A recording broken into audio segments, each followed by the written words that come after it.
People say practice makes you perfect. Well, they're wrong, because it's only perfect practice that makes you perfect. Before you start preparing for your business presentation, research your audience.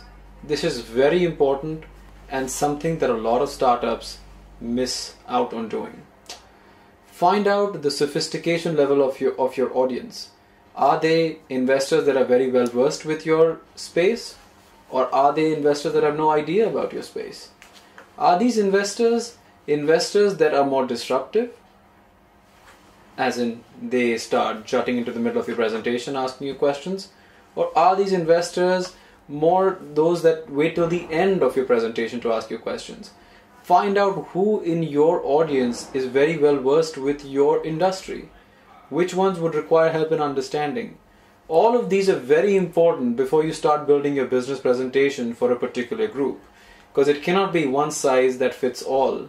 You have to cater to your audience to ensure that your presentation is dumbed down for people that don't understand your space and is more sophisticated for people that do understand your space.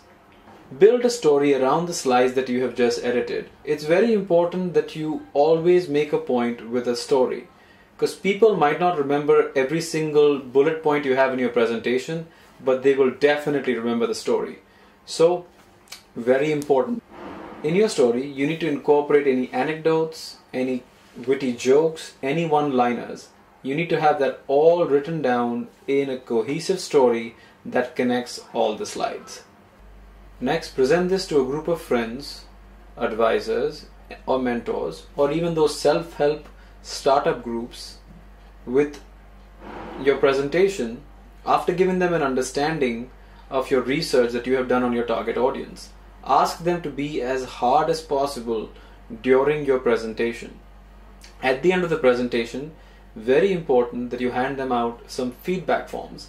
On the feedback forms, they should tell you the 3 things they liked about the presentation and 3 things that you could have done better. Note down the suggestions and modifications that they have requested, but only incorporate those into your presentation that you're A, comfortable with, or are given by people that you trust, that are impartial, and that have an idea about your space. Next step, lock yourself into a room with your story and memorize it for the next 24 hours. You need to know this story so well that you can even start mid-sentence. Let me ask you a question. What is your name? Did you think twice about that? The same way, you shouldn't be thinking twice about the next words in your presentation. You should not be using your slides as a means to take you from one part to the next part of your presentation. The slides are just an additional medium of communicating your idea to your audience. The more you follow your slides, the more robotic you become. If you know your presentation inside and out, you will be a natural at presenting your idea. One important tip when you practice: be twice as loud as you would want to be on presentation day. Be twice as dramatic as you would want to be on presentation day, because trust your nervousness to take you back to normal on presentation day. Present this to as many audiences as possible. Recite this in front of mirrors.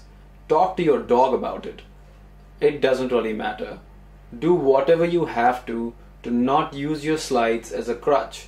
The story should come from within, and it should come as if it was natural. So why is all this preparation very important? Because it ties into the 7 P's of success.